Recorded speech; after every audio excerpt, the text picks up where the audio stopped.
کوئی جرم ہے؟ دیکھیں ابھی بھی مجھے پتہ ہے کہ میری سپیریئر جوڈیشری بہت پریشر میں ہے.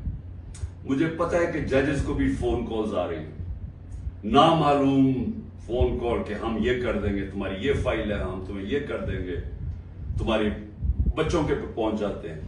یہ مجھے پتا ہے کہ اس وقت جوڈیشری کے اوپر وہ پریشر ہے جو کبھی پہلے نہیں تھا. اور مجھے یہ بھی پتا ہے کہ سارے ملک کے اداروں کو صرف استعمال کیا جا رہا ہے ایک کام سے، کہ کسی طرح تحریک انصاف کو ختم کیا جائے. ایف آئی اے کا سارے کام ختم ہے. وہ بھول گئے ہیں کہ شہباز شریف نے 16 ارب روپے کا ایف آئی اے نے اتنا بڑا اوپن اینڈ شٹ اس کا کرپشن کیس پکڑا تھا، مقصود چپراسی والا. ایف آئی اے کو پتا ہے کہ 4 وہ گواہ بھی مر چکے ہیں، سب کو ہارٹ اٹیک ہو گیا. ان کو پتا ہے کہ ان کا ایک بڑا زبردست آفیسر ڈاکٹر رضوان وہ بھی ہارٹ اٹیک سے مر چکے. لیکن ایف آئی اے کو کوئی اور کام نہیں. تحریک انصاف کے اوپر کیسے کیسز ڈھونڈنے ہیں اور کیسے ان کے لوگوں کے اوپر انتقامی کارروائی کرنی ہے. نیب کا کام اب یہ ہو گیا ہے، جب سے وہ ان کے پچھلے نیب کے چیئرمین جنہوں نے کہا کہ میں یہ غلط کام کرنے کے لیے نہیں تیار ہوں، ریزائن کیا، اور سنا نیب نے اس کو سٹینڈنگ اوویشن دی جب وہ جا رہا تھا. اس کی جگہ جس آدمی کو لے کے آئے ہیں، اس کا بھی کام ہے کہ نیب کو استعمال کرو، کسی طرح تحریک انصاف کو ختم کرو، ان کے اوپر کیسز کرو. پولیس، یہ پہلی دفعہ ہوا ہے کہ میں نے اپنے جو ہمیں خبریں آئی ہیں جیلوں سے بھی، ہمارے جو لوگ جن کا واسطہ پڑا پولیس سے، یہ پہلی دفعہ میں نے سنا ہے کہ انہوں نے یہ کہا کہ اکثریت پولیس بالکل خوش نہیں ہے جو ان سے کروایا جا رہا ہے. اکثریت، جو پولیس کی اکثریت ہے، وہ سمجھتے ہیں کہ بہت بڑا یہ ظلم کیا جا رہا ہے. اندر گلو بٹ انہوں نے گھسائے ہوئے ہیں اور پیچھے سے نامعلوم افراد کا پریشر آتا ہے، ان کی وجہ سے یہ کام کر رہے ہیں. تو اس کا مطلب پولیس جس کا کام اس ملک میں مجرموں کے پیچھے جانا، وہ سب کچھ بھول چکے ہیں. ان کا صرف 1 پوائنٹ ایجنڈا ہے. نیچے تھانے لیول کے اوپر کوئی تحریک انصاف کا ملے، نچلے لیول پہ آپ اگر وہ کوئی کسی کی سمپتھی بھی ہے تحریک انصاف سے، ان کو کسی طرح ہٹایا جائے. اس لیول پہ پہنچے ہوئے. اور جو کرتے ہیں، جب ایک ہی خبر آتی ہے کہ گھر توڑ دیتے ہیں، چیزیں توڑ دیتے ہیں، دھمکیاں دیتے ہیں، بزنسز بند کر دیتے ہیں، بزنسز کے اوپر پہنچ جاتے ہیں، روزگار بند کر دیتے ہیں. تو میرا سوال ایک ہے کہ اتنے پریشر کے باوجود کیا وجہ ہے کہ چند لوگ چھوڑ کے گئے ہیں؟ ہمارے ٹکٹ ہولڈرز پنجاب میں دیکھ لیں کتنے لوگ چھوڑ کے گئے. یعنی اس طرح کا ظلم جو کبھی ہوا نہیں ہے، کیوں نہیں چھوڑ کے جا رہے لوگ؟ اس کی 2 وجوہات. ایک، اس باری ٹکٹس میں نے خود دیے ہیں، زیادہ تر انٹرویو کیے ہیں. میں نے اپنی پوری کوشش کی ہے کہ نظریاتی لوگوں کو ٹکٹس دیے جائیں، اور اس باری زیادہ تر جو لوگ ہیں جن کو ٹکٹس ملے ہیں، پنجاب کی میں بات کر رہا ہوں، وہ نظریے پہ کھڑے ہیں. لیکن دوسرا ایک اور بھی فیکٹر ہے. میں نے ایک کا مجھے میسج آیا کہ میرے اوپر بہت پریشر ہے، انہوں نے میری بزنس بند کر دی ہیں، انہوں نے اب فیملی کے اوپر آ گئے ہیں، پتہ ہے جی آپ کی بیٹی کی یہ ادھر شادی ہوئی ہے، اس کے اوپر اس کو بھی تنگ کرنے پہ آ گئے. تو جی میرے پہ بہت پریشر ہے. تو میں نے کہا پھر چھوڑ دو. میں نے کہا یعنی تمہاری اگر برداشت سے باہر ہے تو چھوڑ دو. وہ کہتا ہے جی اگر میں نے چھوڑا، مجھے سارا جو میرا علاقہ ہے، انہوں نے کہا اگر تم نے پی ٹی آئی کو چھوڑا تمہیں ووٹ ہی نہیں دیں گے. سو یہ اب سمجھنے والی بات ہے کہ لوگوں کو یہ احساس ہو گیا ہے کہ اس وقت جس نے چھوڑا اس کی پالیٹکس ختم، اور جو چھوڑ کے گئے ہیں ان میں سے کئی لوگوں کو تو ہم نے ٹکٹ سے نہیں دیے تھے، تو ان کو تو ویسے ہی یعنی چھوڑنا ہو تو ڈرامے کیے ہیں، اور کئی جو چھوڑے ہیں ان کو ہم نے ٹکٹ سے نہیں دینے تھے. لیکن جو اس وقت ٹکٹس مل چکے ہیں، سوال یہ ہے کہ یہ کیوں نہیں چھوڑ رہا ہے. میں آپ کو یقین دلاتا ہوں کہ کبھی، پھر سے میں ریپیٹ کرتا ہوں، اس ملک کی تاریخ کا کبھی ایسا پریشر نہیں پڑا. ہو کیا رہا ہے؟ تحریک انصاف کو توڑنے کے لیے پاکستان کے ادارے ختم، ہمارے سارے اداروں کو سسٹمیٹکلی تباہ کیا جا رہا ہے. ہماری جوڈیشری کے اوپر اتنا پریشر ڈال دیا ہے, اور یہ سارا دھمکیاں دے کے, ڈرا کے, دھمکا کے, جب ہمارے پاس فائلیں آپ کی, ان کو ڈرا دیا ہے. ادارے جس کا میں نے کہا پولیس, وہ ویسے اس کا ون پوائنٹ ایجنڈا پکڑ کے تحریک انصاف کے لوگوں کو جو بھی ہو جدھر بھی ملے پکڑ کے اندر ڈال دو. اور اس کے علاوہ جو جن اداروں نے اس ملک میں کرائم روکنی ہے ان کا کام لگا دیا, جس طرح ایف آئی اے, نیب ہے, ان کا کام لگا دیا کہ صرف پارٹی کو ختم کرو. تو میں اب سمجھنا چاہتا ہوں کہ جا کے ادھر آئے ہیں. یعنی چلیں, میں نے جس طرح کہا کہ میں بات چیت کرنے کے لیے تیار ہوں, مجھے سمجھائیں تو صحیح کہ آپ کہہ رہے ہیں کہ عمران خان کو ہم نے کاٹا ڈال دیا ہے, تو اس کے بعد جانا کدھر ہے ہم نے؟ یعنی کوئی روڈ میپ تو ہوگا نا. تو میں روڈ میپ ابھی تک جو سمجھ رہا ہوں وہ یہ ہے کہ ایک کنگز پارٹی تیار کر رہے ہیں کہ یہ جو تحریک انصاف کے جو بھی لوگ نکلیں گے ان کو اس پارٹی میں ڈال دیں گے, اور پھر یہ سیٹیں بڑھ جائیں گی نون لیگ, پیپلز پارٹی, کیونکہ نون لیگ کا تو ان کو پتا کہ گھوڑا بیٹھنے والا ہے, وہ جلسے کرتے ہیں, وہ لوگ ہی نہیں آتے. پبلک کی ان کو سمجھ آ گئی ہے کہ پبلک نون لیگ, کیونکہ نون لیگ جڑی ہوئی ہے یہ سارے ظلم کے ساتھ, وہ ان کو نقصان, ایک تو اس کا نقصان ہو رہا ہے, دوسرا معاشی طور پہ بیٹھ کے ملک جو روپیہ ہے, جو جس طرح ہر روز روپیہ گر رہا ہے, تو ملک تباہی کی طرف جا رہا ہے. جو مہنگائی بڑھتی جا رہی ہے, تو مہنگائی تو ہر اب انسان کو گھر میں افیکٹ کر رہی ہے, مڈل کلاس کو, ہر تنخواہ دار کو افیکٹ کر رہی ہے مہنگائی. تو ان کو تو پتہ ہے کہ انہوں نے نہ نون لیگ نے کوئی سارے ملک میں گورنمنٹ بنانی ہے, تو نہ بنانی ہے پیپلز پارٹی نے, چھوٹی پارٹیز رہ گئی. تو انہوں نے ایک کنگز پارٹی کا مل ملا کے کوئی ایک یہ لوگوں کا اکٹھا کر کے کولیشن سی بنانی ہے. میرا سوال یہ ہے کہ کیا اس طرح کی کولیشن پاکستان کو اس مشکل وقت سے نکال سکتی ہے؟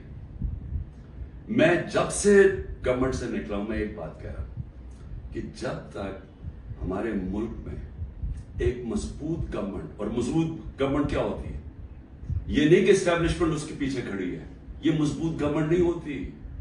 مضبوط گورنمنٹ وہ ہوتی ہے جس کے پیچھے عوام کھڑی ہوتی ہے, جو عوام جس کے اوپر اعتماد کرتی ہے. یہ لوگوں کو اکٹھا کر کے اور اسٹیبلشمنٹ پیچھے کھڑی ہو جائے, اور کسی کا خیال ہے کہ جو آج پاکستان کو مسئلے مسائل آ گئے ہم اس میں سے نکل جائیں گے, کوئی اس خوش فہمی میں نہ رہے, کیونکہ یہ صرف ایک پبلک مینڈیٹ سے جو گورنمنٹ آئے گی وہ بڑے فیصلے کرے گی, وہ اس ملک میں اصلاحات کرے گی, وہ اس ملک میں قانون کی حکمرانی قائم کرے گی. اس کے بغیر پاکستان سروائیو ہی نہیں کرتا. یہ میرے سے سن لیں, یہ ملک بچے گا ہی نہیں اگر ہم نے اس ملک میں رول آف لا, قانون کی حکمرانی نہ قائم کی. یہ جو جنگل کا قانون ہے یہ ملک کو تباہ کر رہا ہے. کوئی اس وقت لوگوں کی امید ختم ہو گئی ہے پاکستان سے, لوگ چھوڑ کے جا رہے ہیں. جو پروفیشنلز ہیں, جو سب سے بڑا اساس ہے ملک کا, جو آپ کے پڑھے لکھے لوگ ہیں, جو کہ اسپیشلسٹ ہیں, جس طرح میں نے آپ کو کہا 10% شوکت خانم کے کنسلٹنٹ چھوڑ کے جا رہے ہیں. 10% مشکل سے ملتا ہے کینسر کے اسپیشلسٹ. ان کو پتا وہ دنیا میں کہیں بھی چلے جائیں ان کے 2 یا 3 گنا زیادہ سیلری مل جائے گی ان کو باہر, کیونکہ ڈیمانڈ ہے دنیا میں. تو اس طرح ہر پروفیشنل جس کی دنیا میں ڈیمانڈ ہے وہ سوچ رہا ہے چھوڑ کے جانے کا, کیونکہ اس کو امید ہی نہیں نظر آ رہی. لوگ مشکل وقت برداشت کر لیتے ہیں اگر آگے ان کو امید ہو. لوگ مشکل وقت برداشت کر رہے تھے, کرونا کے بعد ایک مشکل وقت آیا ہوا تھا, لیکن لوگوں کو نظر آ رہا تھا کہ ٹھیک ہے حالات بہتر ہو رہے ہیں, معیشت اوپر جا رہی ہے, ادارے فنکشن کرنے شروع کر دیے ہیں, کوئی انٹرفیرنس نہیں ہے. عمران خان نے کبھی کسی جوڈیشری کے اندر انٹرفیئر نہیں کیا, نیب کو اس نے نہیں کہا کہ فلانے آدمی کے اوپر کاروائی کرو, کسی ایف آئی اے کو. میرا جو میں نے ثناء اللہ ہے وہ آئی جی, میرے خیال میں ابھی پتہ نہیں کدھر پوسٹڈ ہیں, آئی جی تھے. ایک دفعہ کہو کہ میں نے کبھی کسی کے خلاف انتقامی کاروائی کا کہا ہے. ہمارے سارے 95% کیسز پرانے تھے. یہ بولتے ہیں نون لیگ والے کہ جی اب ہم نے بھی بڑا سفر کیا, اب آپ کریں. آپ کے 95% آپ کے اپنے دور میں بنائے گئے تھے کیسز. اسحاق ڈار آپ کے دور میں بھاگا تھا, نواز شریف کے بیٹے آپ کے دور میں بھاگے تھے, نواز شریف کی کنوکشن پینما میں آپ کے دور میں ہوئی تھی، مریم کی اور نواز شریف کی. تو یہ ہمیں نہ کہیں، یہ سارے کیسز پرانے آ رہے تھے. آپ میرے سے این آر او مانگ رہے تھے، آپ میرے سے یہ کہہ رہے تھے کہ ہم نے چوری کیا، ہم کوئی خاص مخلوق کے الگ، ہمیں معاف کر دیں. ہم نے صرف ہمارے دور میں شہباز شریف کے کیس بنا تھا، مقصود چپڑاسی والا 16 ارب اور 8 ارب جو اس نے منی لانڈرنگ کی تھی کہ باہر سے پاپڑ والا اور ان کے نام پہ اور چینی والا کے نام پہ انہوں نے فراڈنٹ پیسے بلوائے تھے. اس کے علاوہ ہمارے کوئی کیس نہیں تھے. ہم آن گوئنگ کیسز تھے اور ہم نے کبھی کسی سے ظلم نہیں کیا. ہم نے کبھی عورتوں کو نہیں اٹھایا. ہم نے کبھی گھروں کے اندر نہیں گھس کے دروازے توڑ کے اور ساری گھر تباہ کیا. ہم نے کبھی لوگوں کو، کارکنوں کو اس طرح کے جیلوں میں نہیں ڈالا، کسی پر تشدد نہیں کیا. پوچھیں کسی سے، ایک آدمی بتایا کہ ہم نے تشدد کیا. مریم نے جا کے اٹیک کر دیا نیب آفس کو، پتھر مارے انہوں نے. بتائیں کتنے لوگوں کو اپنے اینٹی ٹیررزم کورٹ میں پکڑا. یہ کیا مریم کے اوپر کوئی کیس ہوئے؟ تو یہ ہمیں نہ کہو کہ جناب آپ کے اوپر یہ گزری. یہ کبھی کسی پارٹی کی تاریخ میں پاکستان میں نہیں گزری.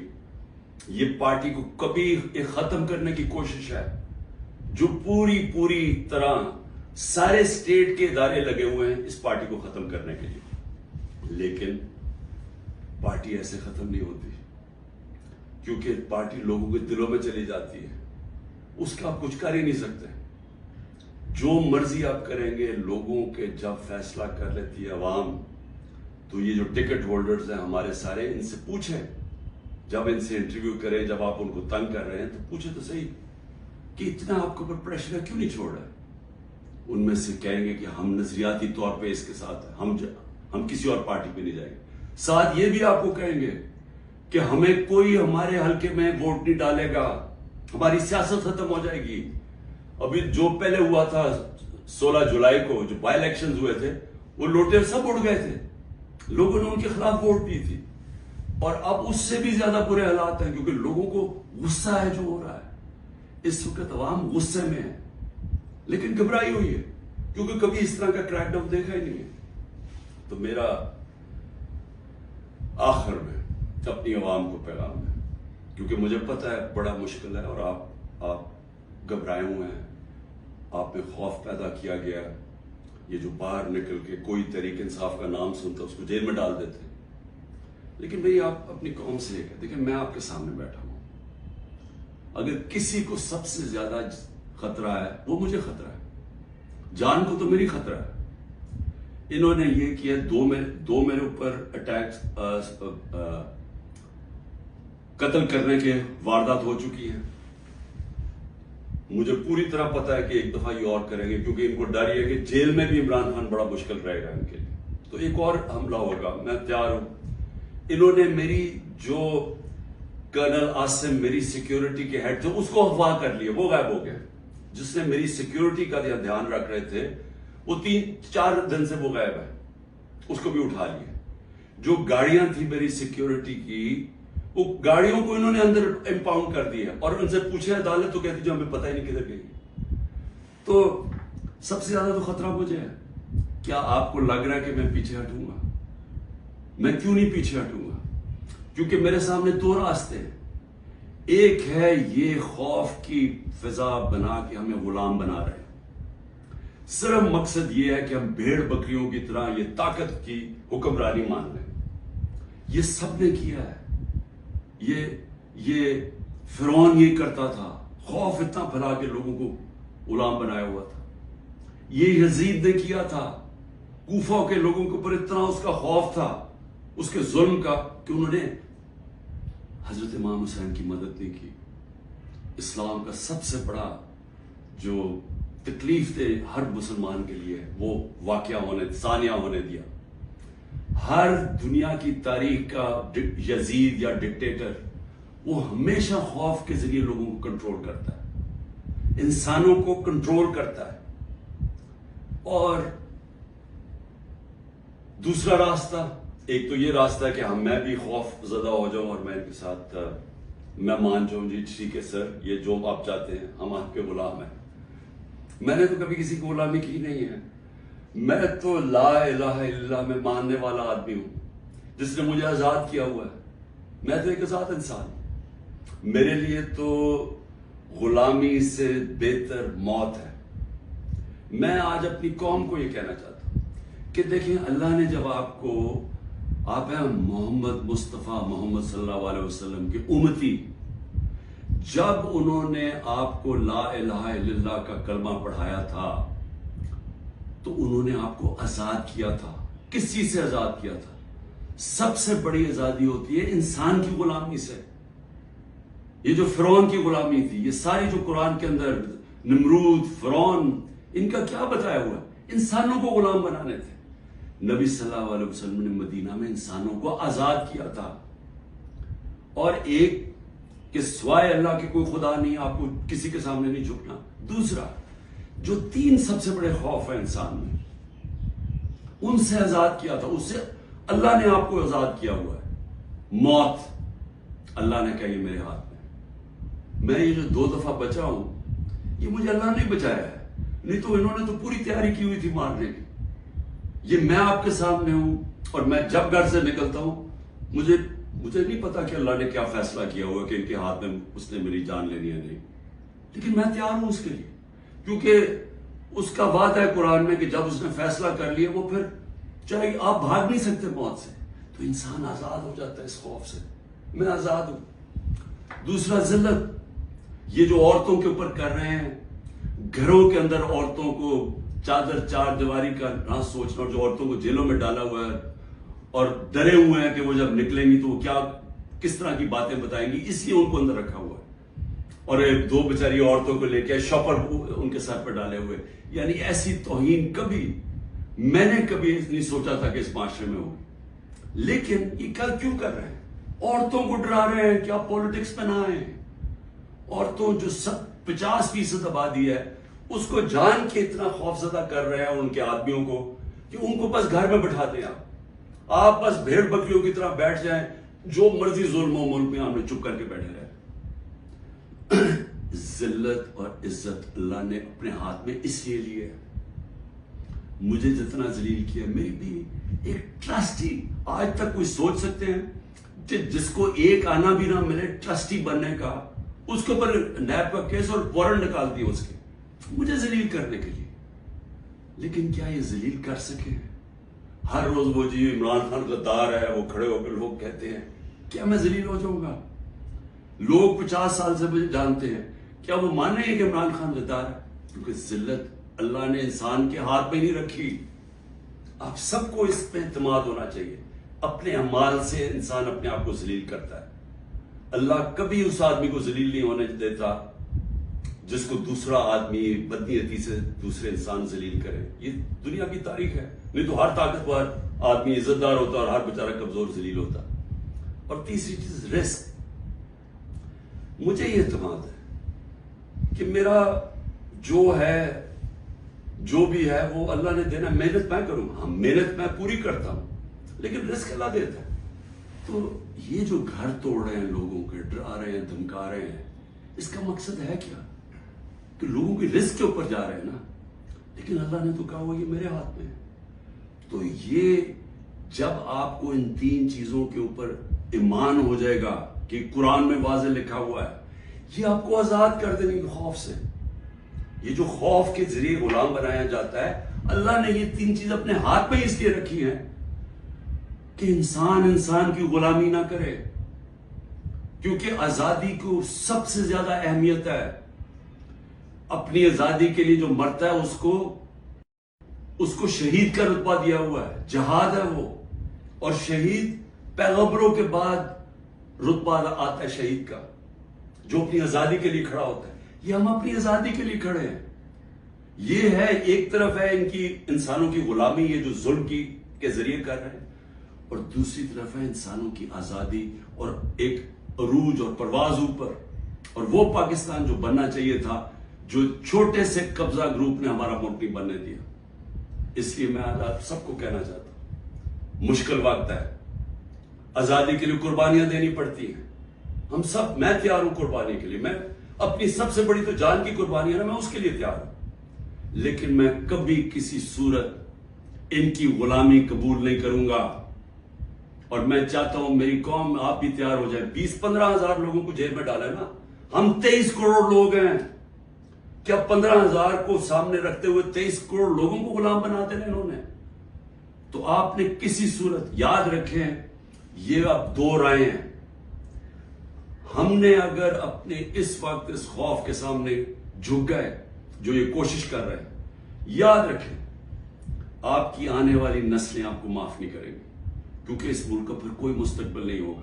جس طرح آج لوگ چھوڑ کے جا رہے ہیں ملک, نا امید ہو کے پروفیشنل جا رہے ہیں, اس طرح جو یہاں رہ جائیں گے وہ ہمیشہ یاد رکھیں کہ ہمارے جو بڑے تھے, اور میرے بھی, ہم جب بڑے ہو رہے تھے وہ بھی کبھی کھڑے نہیں ہو اس غلامی کے خلاف, کیونکہ وہ انگریز کی غلامی کے عادی ہوئے تھے. تو انگریز آزادی تو ملی نہیں صحیح طور پہ, ہر وقت طاقت کی غلامی کی ہے یہاں اس ملک میں.